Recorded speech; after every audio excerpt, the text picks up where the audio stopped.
Assalamualaikum warahmatullahi wabarakatuh.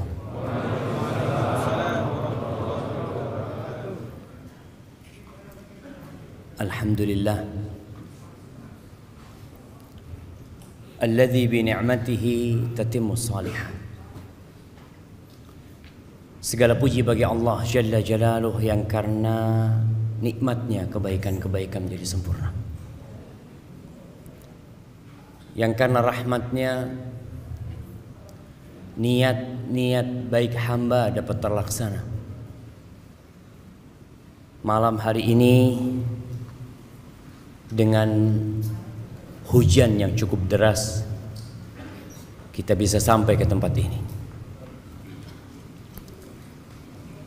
Tapi jangan sampai kita bangga dengan hasil dan perjuangan kita, agar letih dan lelah kita itu tidak hilang sia-sia gara-gara kita merasa telah berbuat baik. Allah yang berbuat baik kepada kita, Allah yang menggerakkan hati kita, menguatkan tubuh kita sehingga kita dapat melangkah ke tempat ini. Ada banyak orang yang mungkin lebih sehat dari kita, lebih mampu daripada kita, banyak waktu luang dia, bahkan dia nggak punya kerjaan hari ini, santai hidupnya, tapi ternyata dia nggak bisa melangkahkan kakinya ke tempat ini. Maka hendaklah kita memuja dan memuji Allah Jalla Jalaluh atas nikmat yang Dia berikan. Oleh karena itu penghuni surga, tatkala mereka masuk surga, mereka tidak membanggakan perjuangan mereka, tapi mereka mengatakan alhamdulillahilladzi hadana lihada wa ma kunna linahtadiya laula an hadanallah. Segala puji bagi Allah Jalla Jalaluh yang telah memberikan hidayah kepada kami, yang kalau bukan karena hidayah Allah nggak mungkin kita bisa merasakan kenikmatan ini. Dan Allah Jalla Jalaluh berfirman, walaula fadlullahi alaikum wa rahmatuhu ma zaka minkum min ahadin abada. Andai kata bukan karena karunia Allah dan rahmatnya kepada kalian, tidak ada satupun manusia di antara kalian yang bersih. Ada. Allah menyampaikan ini agar kita dapat menjaga hati kita dan senantiasa memuji Allah Jalla Jalaluh. Dan kita bisa bayangkan bagaimana perjuangan Nabi kita Muhammad alaihi salatu wassalam. 13 tahun di kota Mekah dengan segala kesulitan yang harus dihadapi. 10 tahun di kota Madinah dengan peristiwa-peristiwa yang memilukan hati. Di akhir hayatnya beliau sholat sampai bengkak kaki. Ketika turun firman Allah, idza jaa nasrullahi wal fath wa ra'aitan nas yadkhuluna fi dinillahi afwaja. Apabila datang pertolongan Allah, datang kemenangan, orang-orang berbondong-bondong untuk masuk ke dalam agama Allah ini. Apa kata Allah kepada nabinya? Fasabbih bihamdi rabbik. Engkau bertasbihlah memuji Tuhan. Bayangkan. Fasabbih bihamdi rabbika wastaghfir. Disuruh minta ampun sama Allah jemaah. Itu nabi. Agar kita tahu bahwasanya kalau bukan karena karunia Allah, kita nggak akan bisa jadi orang yang bersih jemaah. Nabi disuruh beristighfar dan memuji Allah serta menyucikannya dari segala kekurangan. Innahu kana tawwaba. Maka semoga Allah membantu kita untuk senantiasa bersyukur kepada Allah, memuja dan memujinya. Allahumma salli wa sallim wa zid wa barik wa an'im ala abdika wa rasulika sayyidina wa maulana Muhammad wa ala alihi wa ashabihi ajma'in. Ya Allah, semoga salawat, salam, berkah dan nikmat senantiasa Engkau curahkan untuk hamba kekasih-Mu, untuk baginda Nabi kita Muhammad alaihi salatu wassalam, untuk keluarga beliau, untuk istri-istri beliau, untuk putra-putri beliau, dan untuk seluruh sahabat Nabi. Semoga Allah meridai kita bersama mereka. Amma ba'd. Masya Allah, senang ana lihat masjid ini. Semoga Allah memberkahi masjid ini menjadi tempat sentral kegiatan dakwah. Jamaah rahimakumullah, selama pandemi ini yang sepertinya kita juga belum selesai dari pandemi. Apa buktinya pandemi belum selesai? Nah, jamaah, antum masih pakai masker hari ini. Nah, ana izin minum dulu ya.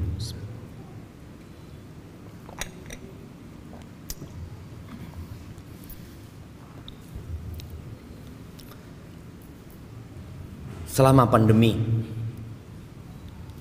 di awal-awal ana sering mengikuti jumlah yang terpapar COVID, jumlah yang sembuh, dan jumlah yang mati. Terus ana lihat, padahal sebelumnya ana nggak peduli dengan berapa orang yang mati. Antum peduli dengan berapa penduduk Indonesia yang mati? Nggak ada. Yang cari tahu hari ini berapa ya yang mati di Jakarta. Tapi di masa pandemi ada data yang membuat sebagian orang jadi tahu. Dan ternyata sebagian yang pergi meninggalkan dunia ini keluarga kita. Orang-orang yang kita cintai. Dahulu COVID itu sepertinya jauh, tahu-tahu tetangga kita. Sebagian ada yang orang tuanya, anaknya, saudaranya. Dan ahibati fillah, ketika masa COVID itu sebagian saudara kita, sebagian kerabat kita keluar rumah dan tidak pernah balik ke rumah lagi. Langsung ke kuburan. Sampai kita melihat ada kejadian paksa membawa jenazah itu ke rumah. Udah mati nih orang, udah selesai urusannya dengan dunia, tapi keluarganya masih ingin ngurusin itu jenazahnya. Iya, dia ingin merawat jenazah tersebut dan mengantarkannya dengan layak. Tapi sebagian gak bisa. Ana punya sahabat juga berangkat. Sebelum dia meninggal, dia sempat telepon sama ana. Dia ngomong, Ustaz, kalau ana meninggal dunia, ana minta Ustaz yang nyolatin ana ya, kata dia. Ana ngomong, insya Allah sembuh antum Pak. Ternyata betul dia berangkat. Dibawa jenazahnya pakai ambulan, nggak boleh turun dari ambulan. Kemudian kita mengantarkan jenazahnya, nggak boleh kita mendekat dari kuburannya. Allahu Akbar, ada apa syama? Ahibati fillah, ada juga berita-berita yang menyedihkan. Anak-anak bermain-main di sungai, Tahu-tahu dia nggak pernah keluar lagi dari sungai itu. Ada yang naik motor dan tidak pernah balik ke rumahnya. Dan ada orang-orang yang sampai hari ini jasadnya pun tidak ditemukan. Gak tahu ada di mana. Tapi yang jelas ada kehidupan setelah kehidupan ini. Itulah yang akan kita bicarakan tentang perjalanan setelah kita mati. Kita kemana, jemaah? Yang kita dapat lihat dengan kasat mata, orang itu meninggalkan rumahnya. Dapat berapa lama, rumah itu ada tulisan. Apa tulisannya? Dijual. Iya, antum melihat. Rumah dijual. Kenapa? Udah mati orang. Udah jatuh kepada ahli waris. Dapat ya 4 bulan 10 hari, tahu-tahu ada undangan pernikahan. Siapa? Jandanya Fulan mau menikah.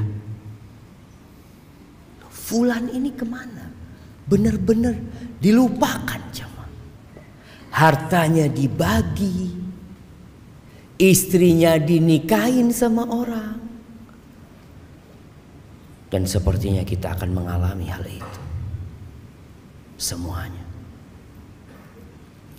Kalau kita mati kemudian selesai urusannya, selesai mati jadi bangkai, selesai sudah. Maka kematian itu akan menjadi tempat peristirahatan. Akan menjadi tempat orang itu santai, selesai sudah urusannya dari beban dunia. Maka sebagian orang kepingin mati aku. Ketika dia sakit parah, dia berpikir ahsan mati. Bagaimana engkau tahu kematian itu lebih baik buat dirimu? Boleh jadi di tempat itu engkau lebih tersiksa. Maka Nabi SAW mengatakan, la yatamannayanna ahadukumul maut li dhurrin nazala bihi. Jangan ada yang berharap kematian gara-gara penyakit yang menimpanya.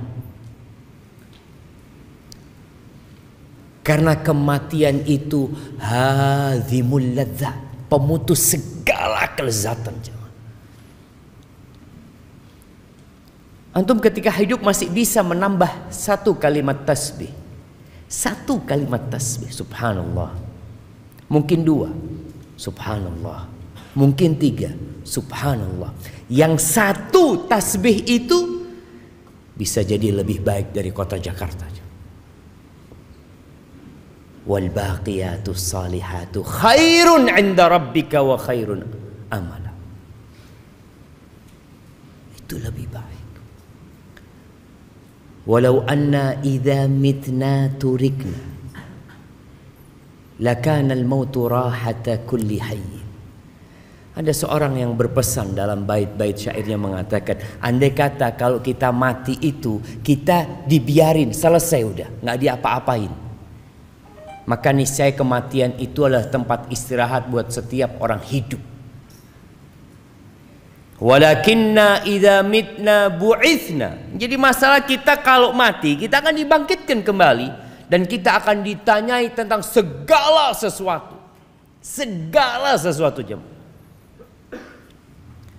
Kita kadang-kadang dengar berita seorang public figure yang bunuh diri gara-gara dibully. Bunuh diri. Karena dia udah nggak tahan menghadapi warganet dan netizen. Dia bunuh diri. Dia pikir dengan mati selesai, beban hidupnya selesai, kegalauan hidupnya, kepedihan jiwanya selesai. Kata siapa, jemaah? Maka nanti pada saat dibagikan rapot, orang yang mendapatkan kitab dengan tangan kirinya dari arah kirinya, apa kata dia? Ya laitani lam uta kitabiyah. Walam adri ma hisabiyah. Ya laitaha kanatil qadiyah. Dia berpikir, andai kata aku nggak dapat kitabku, nggak tahu dengan catatanku, andai kata kematian itu menyelesaikan segalanya. Selesai, istirahat ya. Antum punya utang, datang debt collector, ambil tali, seret, selesai sudah. Orang berpikir seperti itu. Dan sampai hari ini kita masih mendapati orang-orang yang bunuh diri. Karena dia berpikir dengan bunuh diri selesai. Iya, memang selesai segala kenikmatan dia. Putus semua kelezatan dia, putus. Tinggal bencana dan azab yang menanti dia. Ahibati fillah, kita nggak akan bisa lari dari kematian. Makanya antum nggak usah tanya kapan antum mati, tapi bagaimana tatkala kita mati nantinya. Karena itu yang menentukan perjalanan kita selanjutnya. Allah Azza wa Jalla mengatakan di surat Al-Jumu'ah ayat 8, Qul innal mauta alladhi tafirruna minhu fa innahu mulaqikum. Katakan, sesungguhnya kematian yang kalian lari darinya, pasti dia akan menjumpai kalian. Jadi orang itu bukan dikejar sama malakul maut, tapi ditunggu jemaah. Orang ini lari ya ke tempat itu, takut dari kematian. Di situ ada malakul maut yang nunggu antum. Pasti. Thumma turadduna ila alimil ghaibi wasyahadah. Setelah itu kalian akan dikembalikan kepada alimul ghaibi wasyahadah. Nah, tadi imam baca surat apa? Yang ditanya yang jawab. Nggak cukup kalau ana mau kasih sama antum semua. Dengar-dengar suara apa tadi antum? Surat apa? Belum paham antum? Surat Al-Hasyr. Pertama, pertengahan, terakhir. Terakhir, Masya Allah. Ana kasih hadiah buat antum. Masya Allah. 2 hadiahnya langsung jamaah. Barakallahu fikum. Fadal Habib. Betul, ini buat hadiah. Kok dilihat sama antum? Soalnya panitia yang lihat kok besar banget hadiah. Nah, antum perlu baca tuh akhir surat Al-Hasyr. Antum perlu baca Al-Quran semuanya. Tapi ada ayat-ayat yang mengenalkan kita tentang Tuhan kita, yang kita nggak pernah berhenti memanggil namanya, agar panggilan kita itu berbobot ketika antum mengatakan ya Allah. Siapa Allah? Antum kenal sama Allah. Masya Allah. Ada apa antum?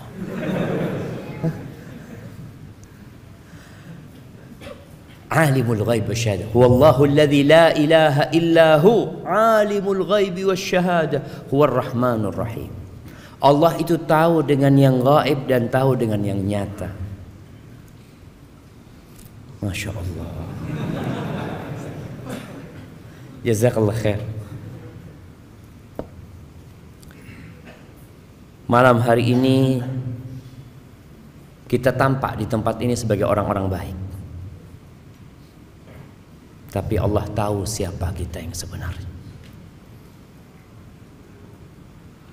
Kita bakal mendapatkan balasan dari setiap yang kita kerjakan.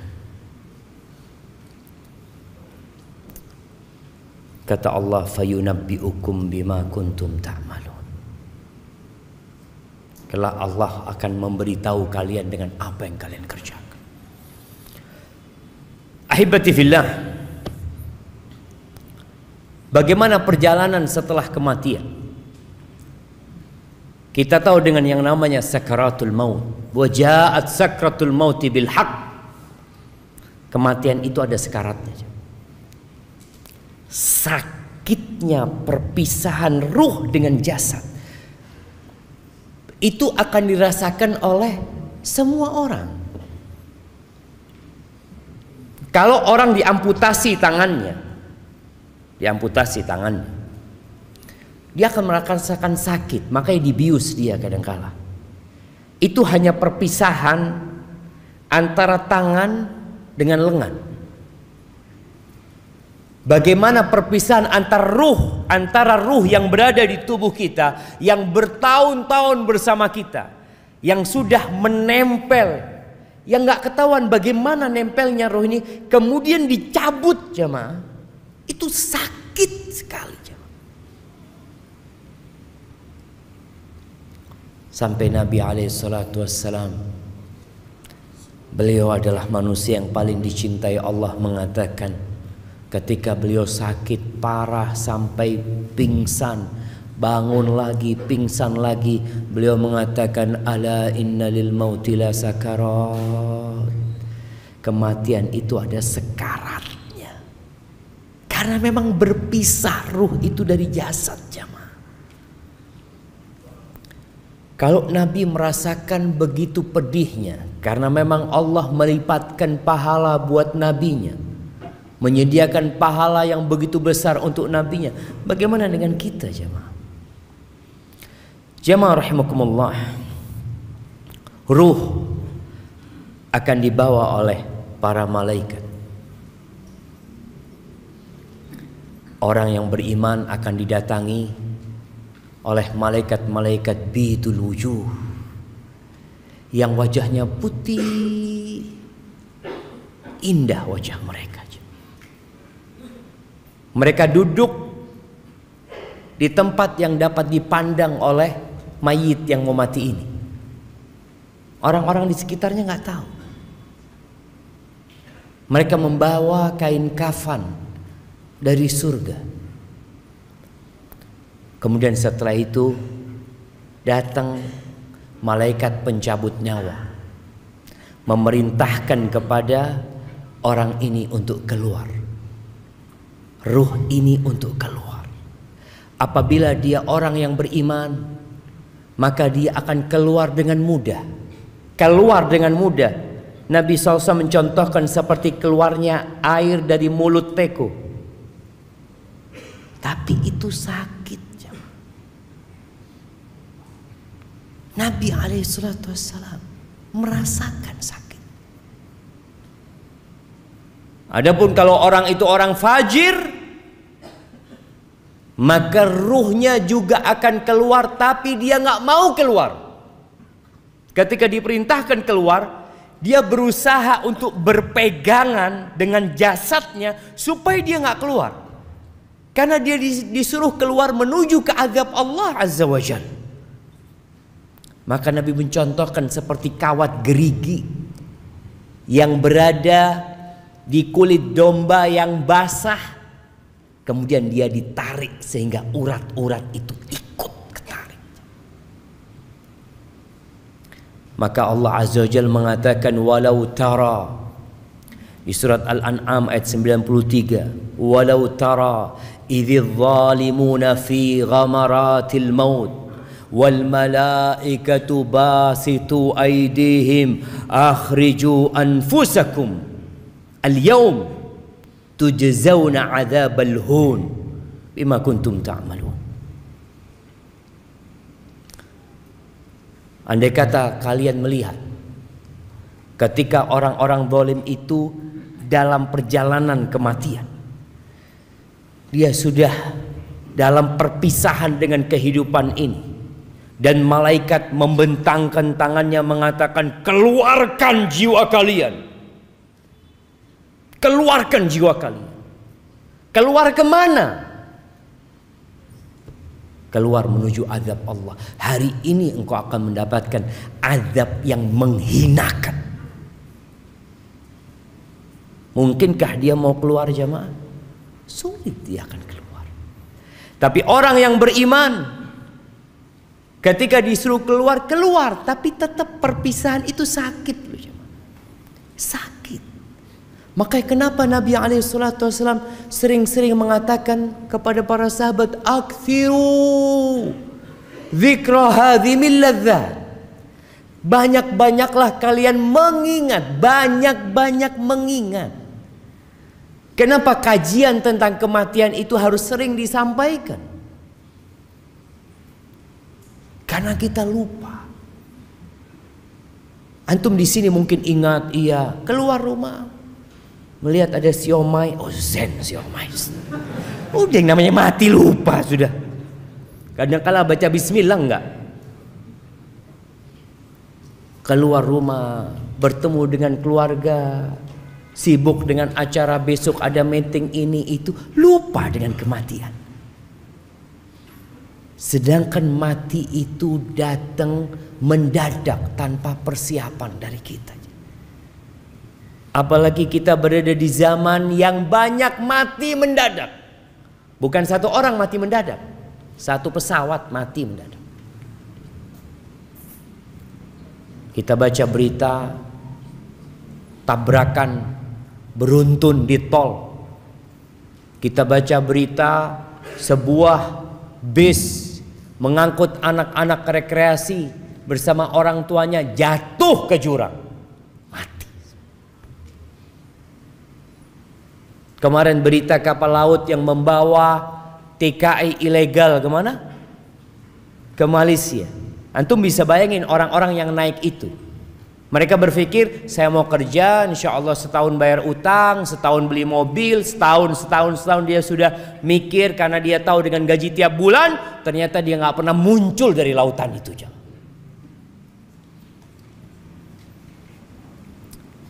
Ya, kita sering lupa.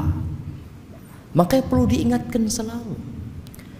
Ahibati fillah, ketika ruh ini keluar dari jasadnya, kalau dia orang yang soleh tadi, malaikat-malaikat dari langit membawa kafan dari surga yang wangi, dibungkus itu jamaah.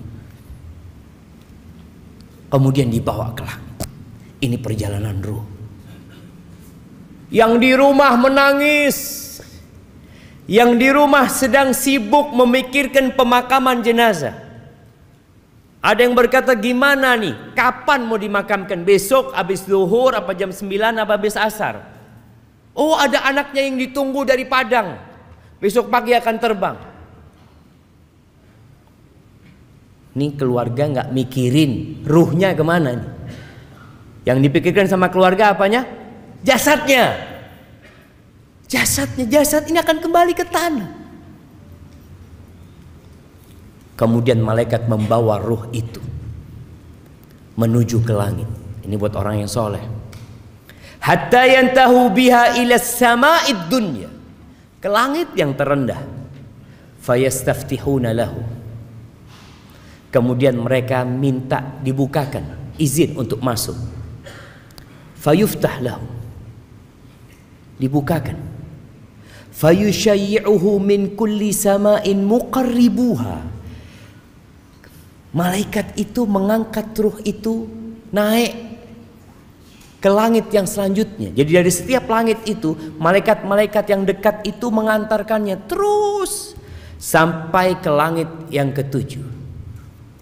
Mereka mengatakan, ini siapa ini gitu loh, kok wangi orangnya. Disebutkan dengan namanya yang paling indah yang disebutkan di bumi. Ada orang-orang yang amalannya tiap hari diangkat jamaah. Diangkat terus amalan ini ke atas sana. Tapi ada orang yang gak pernah diangkat amalan kebajikannya, dosa yang terus diangkat. Ketika sampai ke langit ketujuh, fayaqulullah azza wa jal, Allah berfirman, uktubu kitab abdi fi illiyin. Catatan hambaku ini dalam illiyin, dalam catatan yang milik orang-orang soleh di tempat yang tinggi dan indah. Wa aiduhu ilal ard, kembalikan dia ke bumi. Setelah dari atas, jalan ke atas, dibalikin ke bumi. Fa inni minha khalaqtuhum wa fiha u'iduhum wa minha ukhrijuhum taratan ukhra.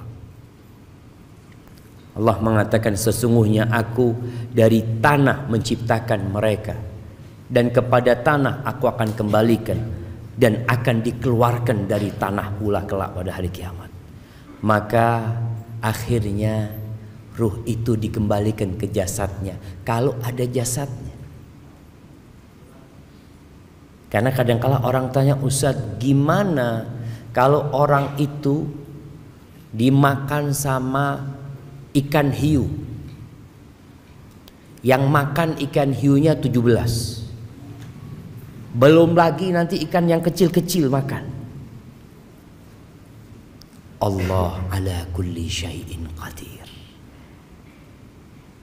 Kalau kita bicara kekuasaan kita, kemampuan kita, ya kita akan bingung jemaah. Tapi kalau kita kenal sama Allah Azza wa Jal, innama amruhu idza arada syai'an ay yaqula lahu kun fayakun. Maka tatkala itu dimasukkan kembali ke jasadnya, mulai dia akan melewati proses fitnah, ujian. Ini ujian terakhir manusia ketika dia dikuburnya. Kenapa setiap sholat kita dianjurkan berdoa di akhir tasyahud kita, Allahumma inni a'udzubika min adzabil qabr wa min adzabi jahannam wa min fitnatil mahya wal mamat. Fitnah kehidupan dan kematian. Ini fitnah kematian yang akan dirasakan oleh setiap jiwa nanti.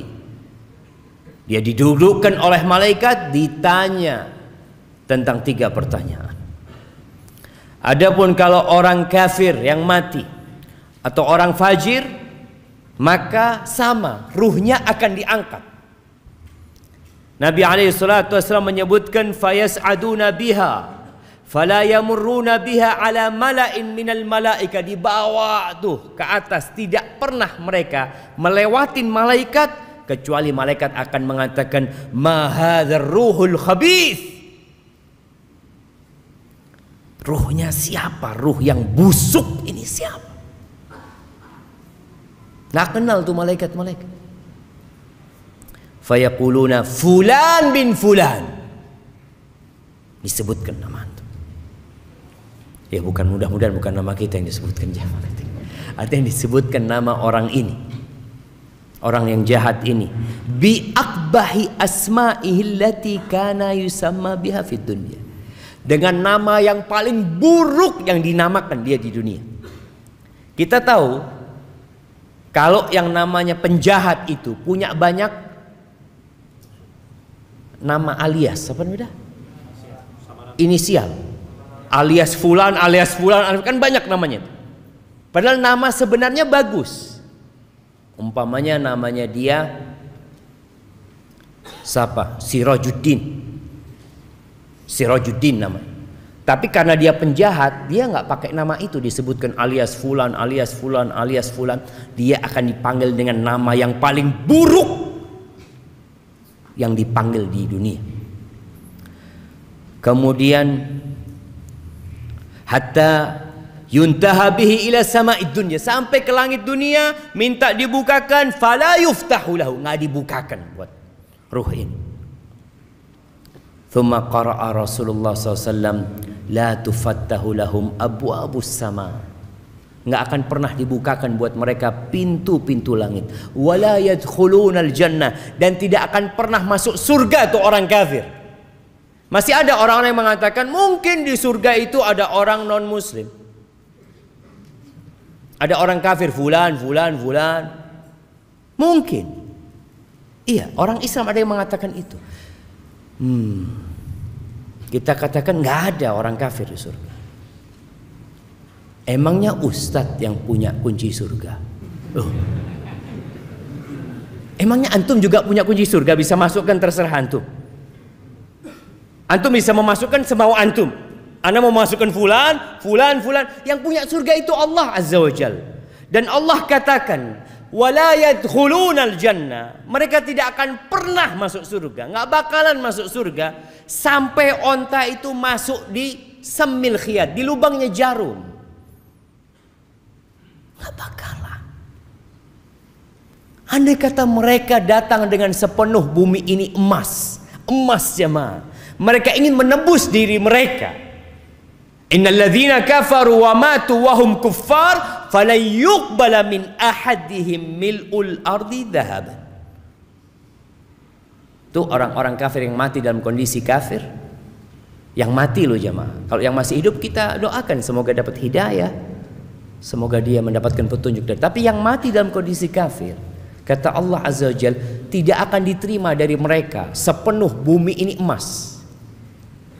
Ana pernah sodakoh ketika hidup segunung Semeru emas, nggak diterima. Jangan Semeru, sepenuh bumi ini emas, tapi karena engkau kafir, nggak bakal diterima sama Allah Azza wa Jalla. Nggak akan dapat menebus dirinya. Sedangkan orang-orang beriman, apa kata Nabi SAW?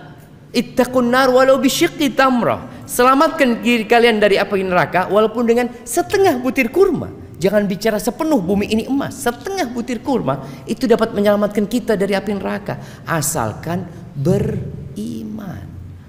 Emangnya permintaan Allah berat ya ma? Allah hanya minta qul la ilaha illallah. Allah minta itu. Nabi SAW ketika berdakwah keliling ke pasar-pasar di kota Mekah, ke tempat-tempat perkumpulan orang-orang Quraisy, ke tenda-tenda orang-orang yang sedang haji dari berbagai penjuru Jaziratul Arab. Apa yang Nabi pinta dari mereka? Kemudian beliau membaca firman Allah, "Wa man yusyrik billah faka'annama kharra minas sama fatakhtafuhu at-tayr." Barang siapa yang melakukan kesyirikan, menyekutukan Allah, maka dia seperti seorang yang jatuh dari langit kemudian disambar oleh burung. Au tahwi bihi rih fi makanin sahik, atau dibawa oleh angin menuju tempat yang jauh sekali. Kemudian ruhnya dibalikin ke jasadnya lagi, maka dimulai pertanyaan oleh mungkar dan nakir. Ahibati fillah, ketika ini bicara yang di dunia sekarang, yang sibuk dengan jasadnya, ruh ini sudah melakukan perjalanan, yang di rumah masih sibuk. Sibuk ngapain? Kuburannya belum digali, belum nemu kuburan, masih sibuk mencari tempat untuk memandikan jenazah. Padahal Nabi SAW bersabda, asri'u bil janazah. Dalam hadis riwayatkan Imam Bukhari dan Muslim, asri'u bil janazah. Cepat kalian ngurus jenazah itu, cepat. Udah selesai urusan di agama dunia, udah selesai gitu. Kalau nggak ada yang ditunggu lagi, cepat selesaikan. Fa in taku salihatan, kalau jenazah itu jenazahnya orang soleh, fa khairun tuqaddimunaha ilaih, maka itu kebaikan yang disegerakan buat orang ini. Dia akan mendapatkan tempat yang indah nantinya di sana. Wa in taku siwa dzalik, tapi kalau ternyata dia orang yang bukan orang baik, maka fasyarrun tadaunahu an riqabikum, keburukan yang lebih cepat kalian taruh dari pundak kalian, selesaikan. Dan ternyata jenazah ini di alam yang berbeda. Tadi ruh itu hidup, yang mati itu jasadnya. Dalam hadis riwayat Imam Bukhari, Nabi SAW mengatakan, idza wudi'atil janazah, kalau jenazah itu diletakkan, fahtamalaha ar-rijal ala a'naqihim, lalu ditaruh sama lelaki-lelaki di atas pundak mereka.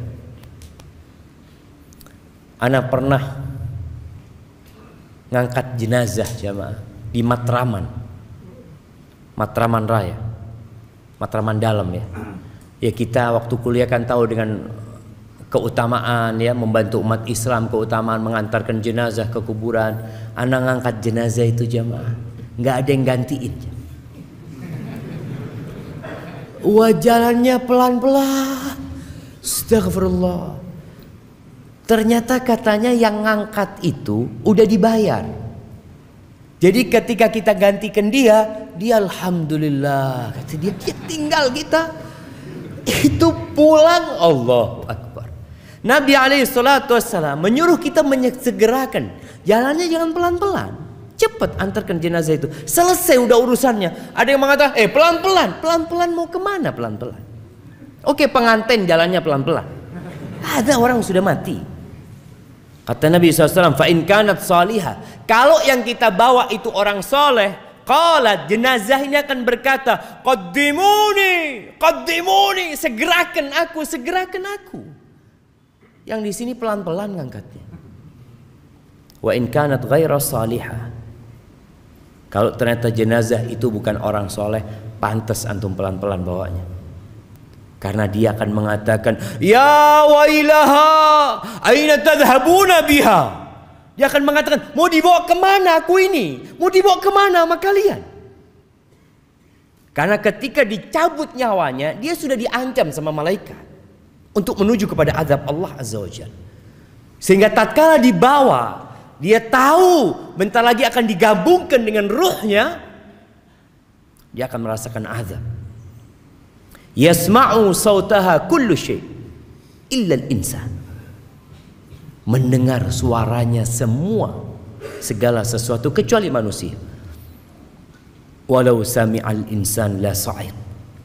Kata Nabi SAW, kalau manusia mendengarkan pasti dia akan pingsan. Mendengarkan teriakan ruh ini. Ahibati fillah, udah ditaruh di kuburan. Kita lihat bagaimana anak yang soleh mensegerakan berangkatnya jenazah ayahnya. Ketika sampai kalau ditanya, ayo siapa yang mau turun? Ayo anaknya fulan turun. 3 orang turun. Diangkat tuh jenazah, ditaruh, kemudian dihadapkan ke kiblat.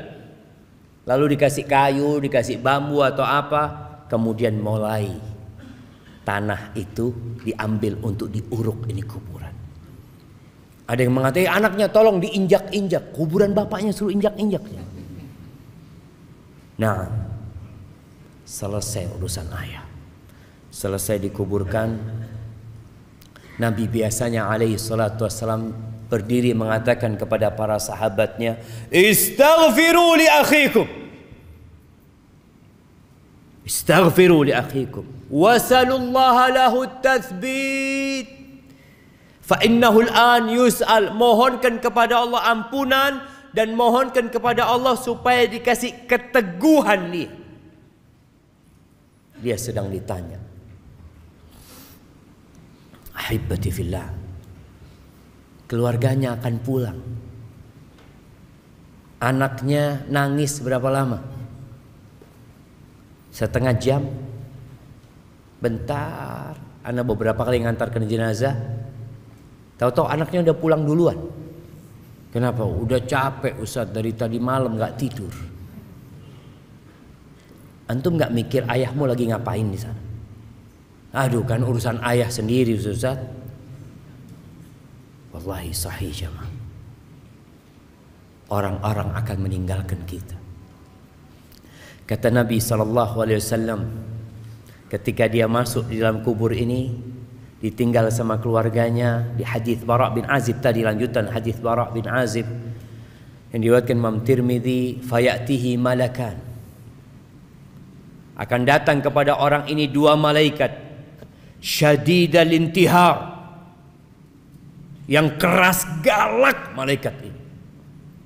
Dalam riwayat lain dikatakan azraqani aswadan, rupa malaikat ini blue black. Tahu blue black? Apa bahasa Indonesianya? Biru hitam. Ada orang hitam sampai biru ya. Antum ini hitam apa biru gitu ya. Ini malaikat, Nabi nyebutkan. Memang digambarkan malaikat itu makhluk yang menakutkan ketika itu, untuk menyidang orang ini. Maka dikatakan fitnah, jamaah. Fitnah. Kenapa kita terus berdoa memohon kepada Allah, ya muqallibal qulub tsabbit qalbi ala dinik. Kenapa Nabi di atas kuburan tadi menyebutkan wasallallahu lahu tatsbit, mohonkan kepada Allah keteguhan, karena berat sekali fitnah di sana. Wa yujlisani, disuruh duduk orang ini. Gimana antum didudukkan sama makhluk yang menakutkan gitu ya? Fayaqulani lahu man rabbuk, ma dinuk, man nabiyuk. Maka akan ditanya 3 pertanyaan. Oh, pertanyaan itu gampang, Ustaz. Ahibati fillah, antum pernah melihat orang yang dibawa sama polisi dari rumahnya, kemudian ditutupi kepalanya, kemudian dinaikkan ke mobil, ditaruh di tempat yang gelap kulita, kemudian mulai diinterogasi orang ini. Siapa namamu? Apa? Nama. Tanya nama saya. Dia akan kebingungan. Ditanya sama polisi ini, dari mana engkau? Ini itu. Dia bingung, ada apa ini? Dia mau jawab, kadang-kadang lupa dengan jawaban-jawaban yang sebenarnya dia tahu, jemaah. Masya Allah. Kita azan dulu. Nah, kita lanjut. Nah, jemaah, kita lanjutkan dulu. Karena kalau kita mau sholat sekarang, kayaknya ada banyak yang harus terusir dari dalam sini. Nanti waktu sholat yang sebagian mungkin harus keluar ya. Yang tadi sholat di dalam tetap di dalam. Yang tadi sholat di luar keluar. Masa Ustaz? Astagfirullah. Taib ahibati fillah. 3 pertanyaan tadi tidak dijawab dengan hafalan. Kalau bicara hafalan, sunok hogron hafal Quran. Ada orang-orang munafikun hafal Quran, tapi menjawab pertanyaan itu dengan keyakinan. Makanya kalau orang itu adalah orang yang beriman, bukan orang yang pura-pura beriman, bukan yang imannya karena ikut-ikutan, tapi imannya khalisan lillah, maka dia akan menjawab mengatakan Rabbi Allah wa dinil Islam wa Nabi Muhammad sallallahu alaihi wasallam. Kemudian akan ada yang menyeru dari langit mengatakan an sadaqa abdi, benar, benar. Tapi kalau dia orang munafik, fajir, ketika ditanya man rabbuk, ma dinuk, man nabiyuk, dia mengatakan sami'tun nas yaqulun faqultu. Jawaban dia, bisa dia jawab Tuhannya Allah, bisa dia jawab nabinya Muhammad SAW, bisa dia jawab Islam agamaku. Tapi apa kata dia? Aku mendengar orang mengatakan itu, aku pun mengatakan seperti itu. Orang mengatakan nabinya Muhammad, ya aku katakan Muhammad. Tanya agamanya apa? Oh, Islam. Islam, KTP-nya Islam dia. Tapi ternyata dia bukan orang yang benar-benar beriman, hanya pura-pura beriman. Maka akan ada yang menyeru dalil mengatakan an kadzaba abdi, bohong dia selama ini. Ahibati fillah, Ibnu Hibban dan Imam Tabrani meriwayatkan dari Abu Hurairah radhiyallahu anhu, dari Nabi alaihi salatu wassalam, beliau mengatakan walladzi nafsi biyadi, walladzi nafsi biyadih, demi yang jiwaku berada di tangannya, yakni demi Allah Azza wa Jalla, yang jiwa kita semua ada di tangan Allah. Innal mayyita la yasma'u khafqa ni'alikum hina tuwalluna anhu mudbirin. Sesungguhnya mayit itu mendengarkan suara sandal kalian ketika kalian pergi meninggalkannya. Kita lihat yang rame, tahu-tahu sepi, senyap. Fa in kana mu'minan, kalau dia orang yang beriman, kanatis shalah 'inda ra'sihi, maka salat akan berjaga di kepalanya. Dalam riwayat lain dikatakan bacaan Quran, karena orang salat biasanya baca Quran, akan ada di arah kepalanya. Jagain orang ini.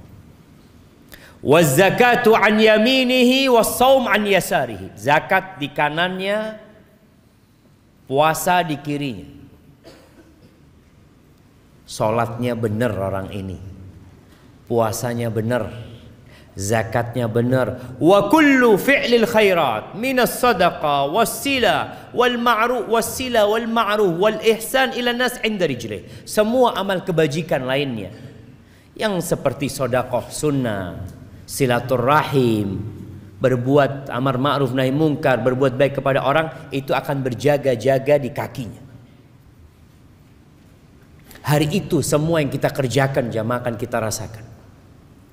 Hari ini enggak. Antum datang ke tempat ini capek, lelah, nggak dapat apa-apa loh. Pulang dapat apa antum? Ada pembagian fulus di luar sana? Nggak ada. Yang ada sandal hilang, Ustaz. Terjadi tuh kadang-kala sesuatu, aduh, anak udah niat kajian ikhlas lillahi ta'ala, itu kita datang melaksanakan ibadah. Antum sholat malam 1 jam, antum sholat pagi hari, apa gaji antum bertambah? Enggak. Yang ada ngantuk kadang-kala kita. Ini gara-gara sholat malam ini. Sholat malam disalahkan. Kita ibadah bener jemaah. Makanya orang kadang-kala heran lihat orang Islam berpuasa. Sampai ada cerita kawan di Jepang, dia nggak boleh puasa sama perusahaan tempat dia kerja. Jangan, kata dia, kok nanti sakit. Kata dia, enggak, ini perintah Tuhanku. Apa kata bosnya? Ini aku kasih makanan, Tuhanmu nggak tahu lah, kau makan. Ini orang memang nggak beriman. Kita puasa di dalam kamar, tidak ada satupun yang melihat kita. Kita nggak makan, kita nggak minum, karena kita beriman gitu loh. Maka disinilah bagaimana zakat di kanan, puasa di kiri, jagain orang ini. Keluarganya udah pulang, harta yang dia kumpulkan juga sudah dibagi mungkin. Tapi hanya amalan yang kata Nabi SAW akan menemani di kuburan. Dan Nabi sebutkan secara spesifik amalan ini ada di mana. Menjagain orang ini. Fayu'ta min qibali ra'sih. Didatangin dari arah kepalanya, mau diadab orang ini, mau disiksa. Apa kata salat? Ma qibali madkhal. Nggak bisa, dari arahku nggak ada cara masuk dari arahku. Salatnya lengkap ya. Tapi gimana dengan yang salatnya cuma Jumatan doang? Ini orang salatnya lengkap. Kata dia, nggak ada pintu masuk dari arah aku, nggak bisa. Wa yuta an yamini, dari kanan datang. Maka zakat mengatakan nggak ada. Orang ini selalu membayar zakat, gitu deh. Nggak ada. Masuk dari tempatku nggak bisa. Dari yang lain mungkin bisa, tapi dari sini nggak bisa. Dia memang jaga di sana. Datang ke kanan, masya Allah. Puasanya belain orang ini. Ada sebagian orang yang rajin zakat, tapi nggak puasa. Kita juga melihat ada orang yang puasa Ramadan tapi nggak sholat. Kalau waktu berbuka, masya Allah, buka bersama kita, insya Allah. Waktu sholat maghrib, aduh, anak pulang duluan. Ada orang nggak sholat ya, man. Maka engkau akan lihat dari mana engkau akan disiksa. Kemudian datang dari arah kirinya, arah kakinya, semua amal soleh perbuatan baik kepada manusia akan mengatakan ma qibali madkhal, nggak ada tempat masuk dari tempatku. Fayuqalahu ijlis, dia katakan duduk engkau sekarang. Udah, malaikat ini nggak bisa nyiksa orang ini. Lalu diperintahkan untuk duduk. Fayajlis, duduk. Ini di alam barzakh. Yang tadi kita bicarakan keluarganya ini mungkin anaknya sudah tidur, istrinya udah capek semua. Nih orang belum selesai urusan. Kemudian orang ini duduk. Qad muthilat lahu syamsu qabl danat lil ghurub. Digambarkan kepada orang ini di alam sana ada matahari yang sedang mau tenggelam. Apa kata Nabi SAW? Orang ini tanya lagi, akhbirna amma nas'aluk. Kita mau tanya sama engkau jawab pertanyaan kami. Apa kata orang ini? Da'ni hatta usalli. Tunggu dulu, aku mau sholat dulu, kata dia. Karena dia orang yang rajin sholat. Ketika lihat matahari mau tenggelam, dia tahu belum sholat, dia kata dia. Biarkan aku mau sholat dulu, mau sholat asar mungkin dia. Pikiran dia, ini orang kalau sudah cinta dengan sholat, dia tidak akan pernah berpikir meninggalkan sholat. Fayuqal innaka sataf'al. Engkau akan sholat bentar lagi, kata malaikat ini. Tapi jawab dulu pertanyaan kami. Lalu orang ini mengatakan, wa amma tas'alunani. Apa yang kalian hendak tanyakan? Pertanyaan yang pertama disebutkan dalam hadis ini, ara'aita hadzal rajul alladzi kana fikum. Apa pendapatmu tentang orang ini? Apa kesaksianmu atas dia? Lalu orang ini tanya, siapa? Muhammad. Muhammad maksud. Dia langsung tahu siapa yang dimaksud sallallahu alaihi wasallam. Fayaqalu na'am. Iya betul tentang Muhammad.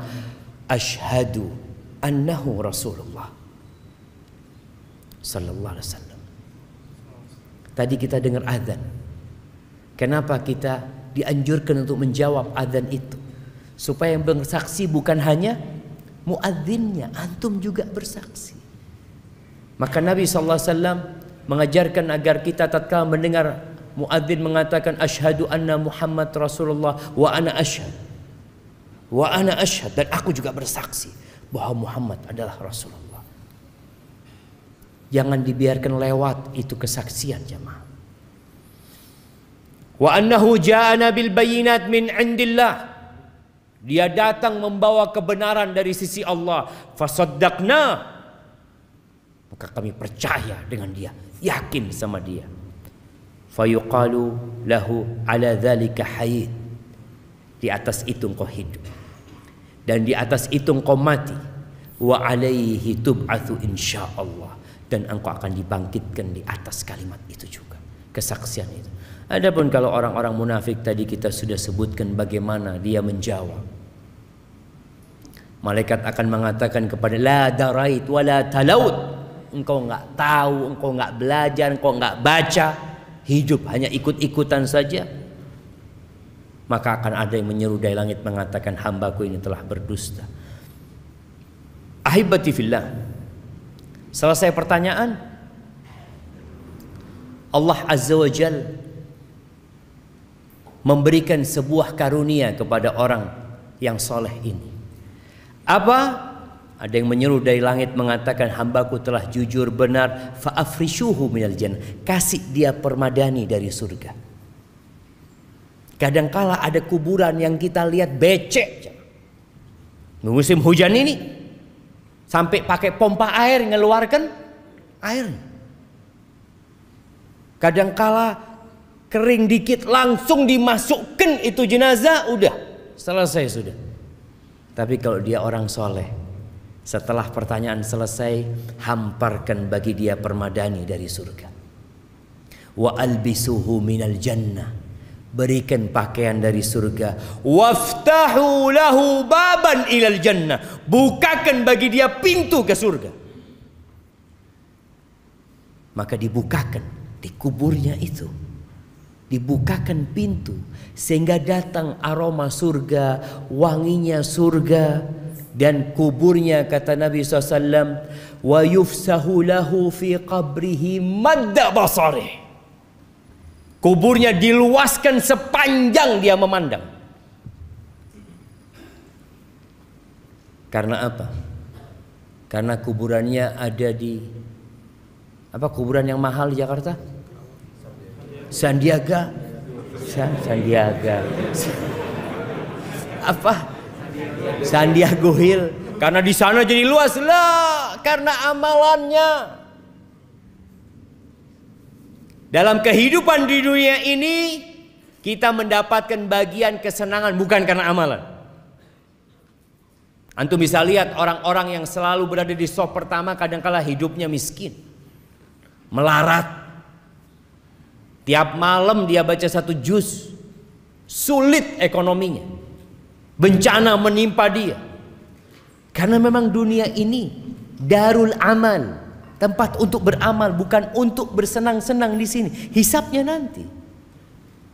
Maka ini orang ketika sudah dikuburnya, walaupun menurut orang becek, kena air hujan ini dan itu, tapi karena amalan dia sejatinya telah dibentangkan kuburannya, dihamparkan permadani surga, dibukakan pintu surga. Jemaah antum bisa merasakan orang kepanasan, tahu-tahu kalau dibuka jendela, masuk AC, Allah enaknya. Dan dia akan merasakan aroma dan udara surga itu mulai di kuburan sana. Bagaimana Rasul sallallahu alaihi wasallam pernah mengatakan, innal qabra awwalu manzilatin min manazilil akhirah. Kuburan itu tempat persinggahan pertama ke akhirat. Terminalnya itu di kuburan tuh. Kalau di situ mudah hidupnya, yang selanjutnya insya Allah aman.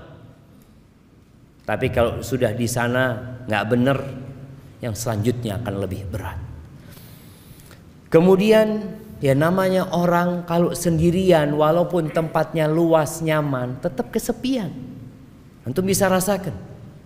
Antum dikasih rumah luasnya 500 meter persegi. Kamarnya ada 17. Antum sendirian jemaah. Kira-kira gimana perasaan antum di sana? Kayaknya ahsan ana di gubuk reot tapi sama sohib-sohib. Ada kawannya. Maka Allah memberikan kawan kepada orang ini. Wa ya'tihi rajulun hasanul wajhi. Datang kepadanya seorang dengan wajah yang indah. Hasanul thiyab, pakaiannya bagus, thayyibur ri, aromanya wangi. Lalu tiba-tiba orang ini mengatakan, absyir billadzi yusurruk. Bergembiralah engkau dengan yang menyenangkan hatimu. Hadza yaumuka alladzi kunta tu'adu. Ini hari yang engkau dikasih janji. Kita semua dikasih janji sama Allah, Allah akan kasih balasan sama kita. Allah tidak pernah ingkar janji.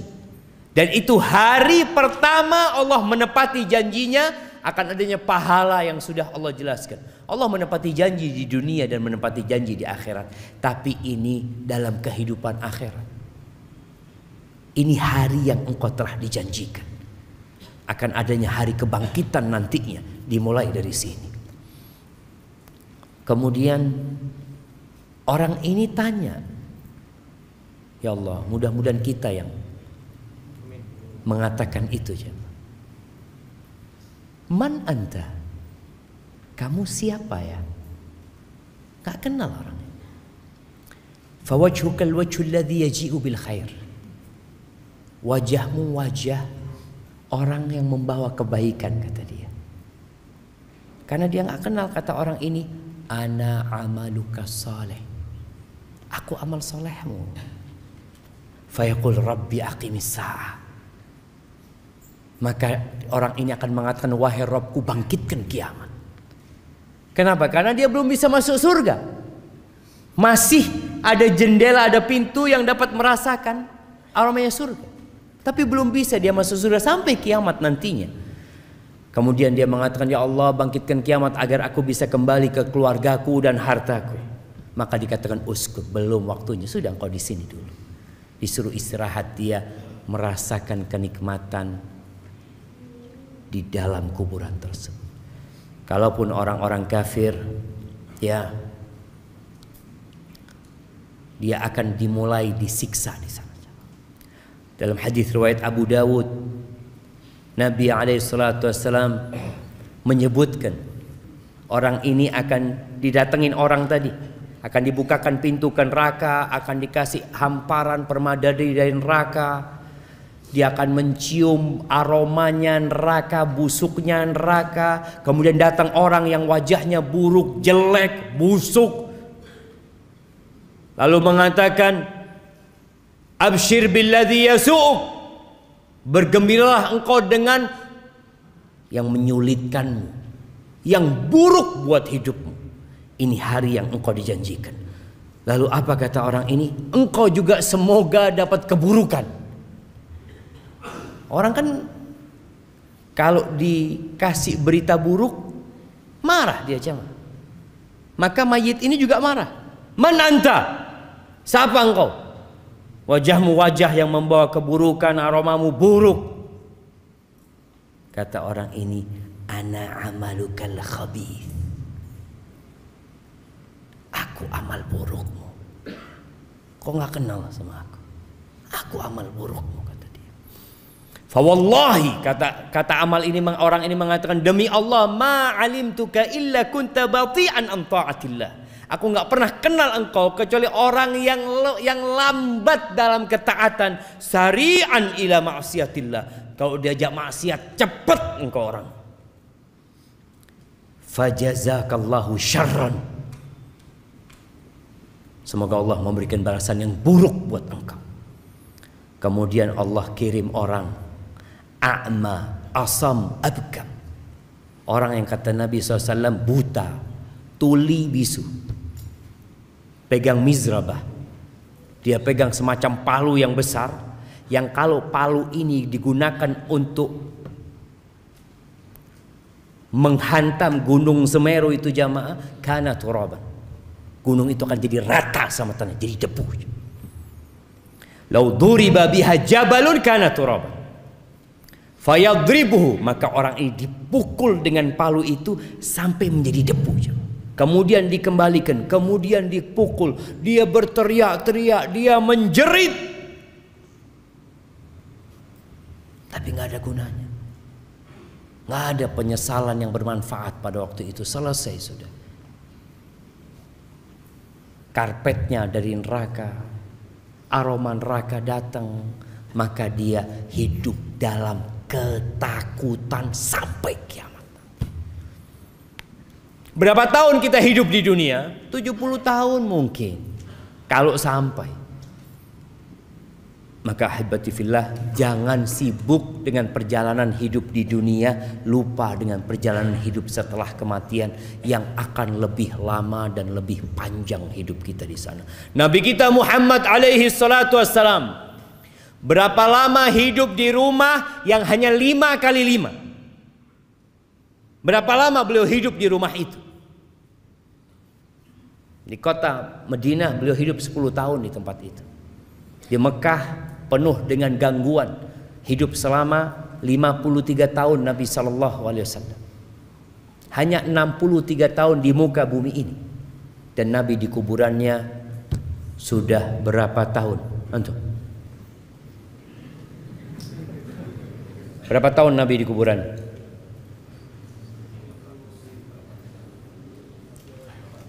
Seribu 340 1435 1438. Kapan Nabi mati? Ngitungnya itu dari tanggal Nabi meninggal dunia. Nah, 1380. Ya, hampir benar. Belum benar. 1433. Sekarang tahun berapa? Tahun berapa? Sekarang 1443.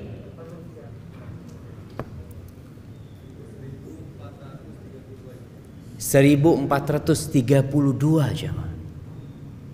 Nabi meninggal tahun 11 Hijriah. 1443 dikurangin 11 berapa? 32. Bener, nggak nyontek kan tuh? Kasihkan ke belakang. Oh, Masya Allah. Barakallahu fikum. Beliau sudah hidup di kuburannya 1432 tahun. Mana yang seharusnya kita pikirkan? Perjalanan yang mana? Ketika antum tahu mau melakukan perjalanan 2 hari, antum akan bawa bekal buat 2 hari itu. Kemudian dikatakan insya Allah 2 hari di sini, 2 tahun di sana. Mana yang antum akan pikirkan? Yang 2 hari ya secukupnya lah. Ana harus simpen untuk yang 2 tahun di sana. Barakallahu fikum. Udah selesai. Baik, ahibati fillah, itu yang dapat Anda sampaikan.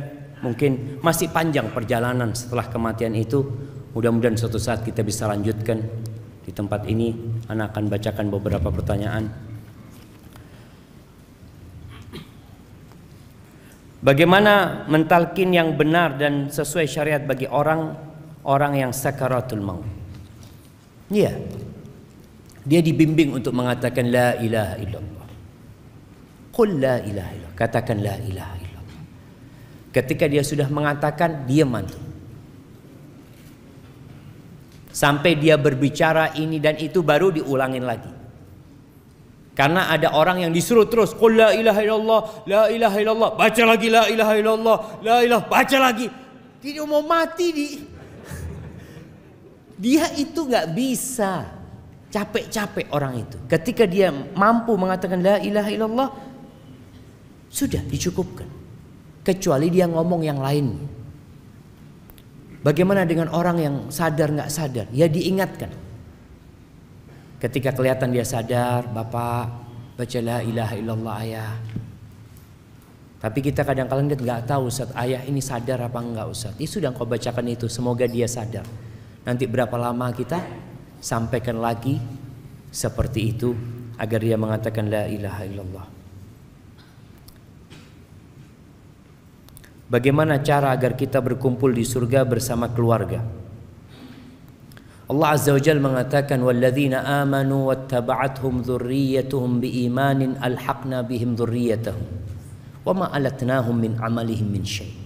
Orang-orang yang beriman diikuti dengan anak keturunan yang beriman, maka kita akan kumpulkan mereka nanti jamaah tanpa mengurangi amalan mereka.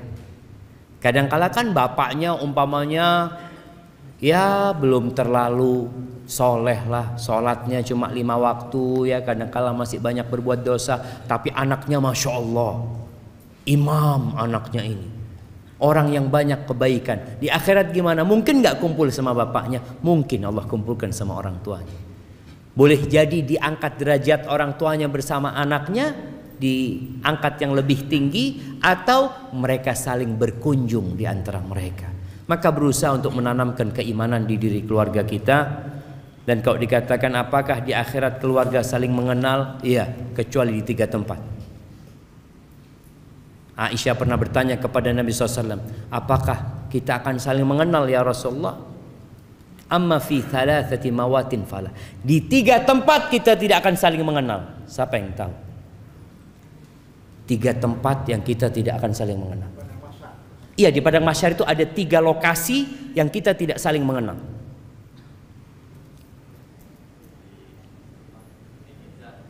Di mizan, pada saat pembagian kitab amal, di sirat. Masya Allah, barakallahu fikum. Anak kasih yang besar buat antum jamaah. Nah, kasihkan kepada beliau itu, Masya Allah. Iya, di 3 tempat kita nggak akan saling mengenal. Ketika pembagian rapot, semua orang akan mengatakan nafsi, nafsi, nggak mikirin bapaknya, nggak mikirin anaknya. Bahkan Allah katakan yauma yafirrul mar'u min akhi wa ummihi wa abihi wa sahibatihi wa bani. Orang itu kan lari dari orang tuanya, lari dari anaknya, istrinya, keluarga, lari dia, nggak mau kenal sama mereka karena takut dimintain amalan, dimintain pahala sama mereka. Maka Nabi SAW mengatakan amma fi thalathati mawatin fala, nggak akan saling mengenal. Ketika pembagian rapot, sampai tahu di tangan mana dia mendapatkan rapot itu. Ketika dia dapat dengan tangan kanannya, dia akan ingat sama keluarganya. Baca nih kitabku, baca. Dia gembira. Yang kedua, ketika timbangan. Ditimbang, dia hanya berpikir apakah timbangan dia berat kebaikannya atau keburukannya. Dan yang ketiga sirat. Ketika melewatin sirat, doa para nabi pada waktu itu hanya salim salim. Seperti itu. Barakallahu fikum.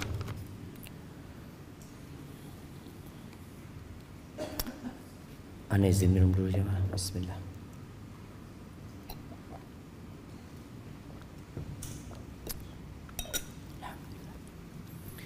Saya seorang perempuan.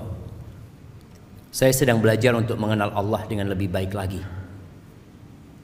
Dan ini pertama kali saya datang ke kajian. Masya Allah, saya senang sekali dengan temanya. Ustaz, saya mau bertanya, di mana letak keadilan Allah? Dan setelah hari kiamat, apakah kita bisa kembali melihat atau bertemu orang tua kita yang sudah meninggal dunia? Ahibati fillah, kalau bicara keadilan Allah, Allah itu adil dalam urusan dosa. Yang berbuat satu dosa dibalas satu. Fajaza'u sayyi'atin sayyi'atun mithluha. Tapi kalau bicara bicara kebaikan, Allah itu fadl, memberikan kelebihan. Makanya baca satu huruf, Allah lipat gandakan 10 kebaikan. Antum sedekah 1 juta, Allah bisa catat 700 kali lipat. Tapi antum berbuat satu dosa, nggak mungkin ditulis 2. Nggak mungkin.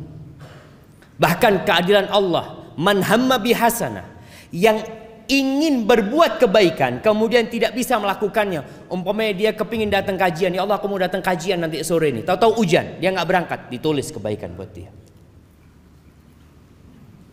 Kalau dia hadir, maka Allah tulis 10 kali lipat. Wa man hamma bi sayyi'ah falam ya'malha, yang ingin berbuat dosa kemudian dia urungkan, ditulis kebaikan.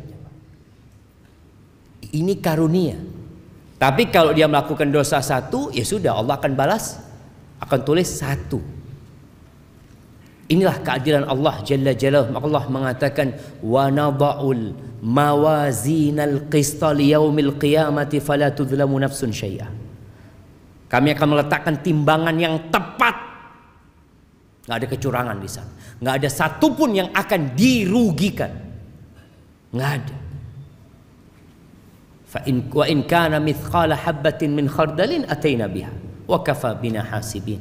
Walaupun yang dia amalkan itu seberat biji sawi. Ini orang punya banyak dosa, dia punya kebaikan seberat biji sawi, Allah akan datang, ini kebaikanmu, nggak dilupakan jemaah.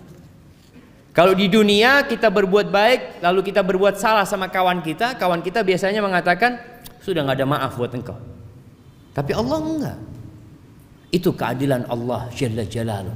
Dan Allah mengirim para rasul supaya nggak ada alasan lagi untuk membantah Allah buat manusia.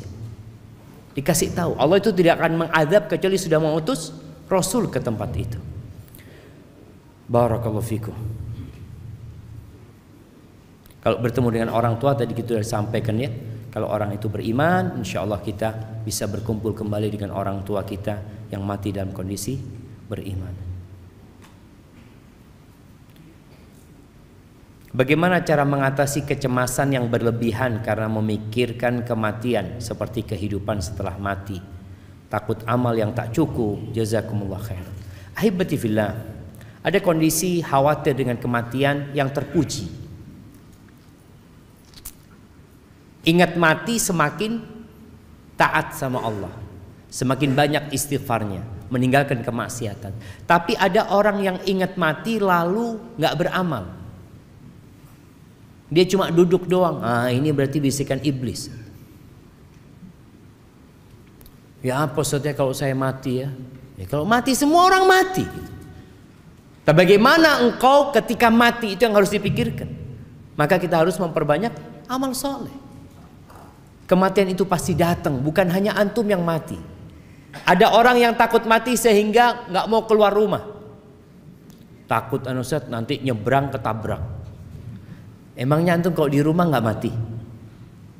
Apa antum nggak takut kalau di rumah tahu-tahu ambruk rumahnya?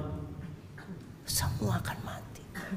Maka kita disuruh mempersiapkan diri. Limithli hadza fa'iddu. Nabi pernah berdiri di atas kuburan, orang lagi gali kuburan. Nabi mengatakan kepada para sahabatnya sallallahu alaihi wasallam, limithli hadza fa'iddu, untuk yang seperti ini hendaklah kalian persiapkan. Afwan, saya ingin bertanya, bagaimana jika kita mati sebelum bertaubat? Dan bagaimana jika kalau sudah bertaubat sedangkan kita pernah melakukan dosa yang besar? Ahibati fillah, man taba taballahu alaih. Barang siapa yang bertobat, Allah akan menerima taubatnya. Tapi orang yang mati dalam kondisi belum bertobat, selama dia tidak melakukan kesyirikan, fa amruhu ilallah, tergantung kehendak Allah. Kalau Allah ampuni orang itu. Kalau Allah mau siksa, Allah siksa dengan dosanya. Intinya selama orang itu mati dalam kondisi Islam, mentauhidkan Allah, ada harapan diampuni. Baik diampuni kemudian dimasukkan ke surga, baik dimasukkan ke neraka dahulu untuk dicuci kemudian diangkat ke surga. Karena orang yang beriman niscaya akan masuk surga.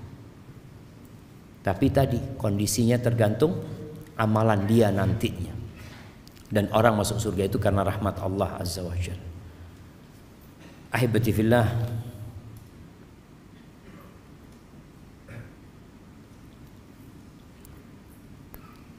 perjalanan setelah kematian kita bahas untuk manusia. Bagaimana jika untuk binatang yang telah mati, Ustaz? Kenapa antum bingung sama binatang antum? Misalnya ana penyayang hewan kucing. Apa sama jika kucing atau hewan lainnya mati, kemana selanjutnya? Ahibati fillah, untuk binatang ya udah jadi tanah, dia jadi tanah. Tapi nanti pada hari kiamat akan dibangkitkan binatang-binatang itu untuk ditegakkan keadilan buat mereka. Ini tadi ada pertanyaan, bagaimana keadilan Allah? Allah akan tegakkan keadilan kepada binatang-binatang. Sampai kata Nabi SAW, Allah akan memberikan hak kisos, hak membalas pada hari kiamat buat kambing yang gak bertanduk, yang ditanduk sama kambing yang bertanduk. Sampai binatang yang melakukan kedoliman kepada binatang lain. Beda kalau singa makan kambing, bukan dolim, karena Allah memang nyuruh dia makan itu gitu. Tapi ini yang antara sohib, ya kambing-kambing kadang kala mereka temennya lagi duduk-duduk tahu-tahu diseruduk gitu ya. Ini akan ditegakkan keadilan. Naam. Nabi SAW menyebutkan itu. Kemudian Allah mengatakan kepada mereka, kunu turaban, jadilah kalian tanah. Ketika orang-orang musyrikin melihat persidangan itu dan melihat binatang-binatang menjadi tanah, mereka mengatakan, ya laitani kuntu turaba, andai kata aku jadi tanah seperti mereka. Artinya nggak dihisap lagi, selesai urusan. Cuma kisos, setelah itu selesai. Jemaah, ana rasa ana cukupkan sampai sekarang ya. Mohon maaf pertanyaan nggak dijawab semuanya, karena ana malam ini harus meninggalkan Jakarta menuju ke Jember insyaallah. Doakan semoga Allah memberikan keselamatan kepada kita semuanya. Apabila benar yang ana sampaikan itu dari Allah Azza wa Jalla, kalau ada yang salah dan kurang berkenan itu dari diri ana pribadi, Allah dan Rasulnya terbebaskan dari kesalahan itu. Kurang lebihnya mohon maaf. Subhanakallahumma wa bihamdika, asyhadu an la ilaha illa anta, astaghfiruka wa atubu ilaik. Wassalamualaikum warahmatullahi wabarakatuh.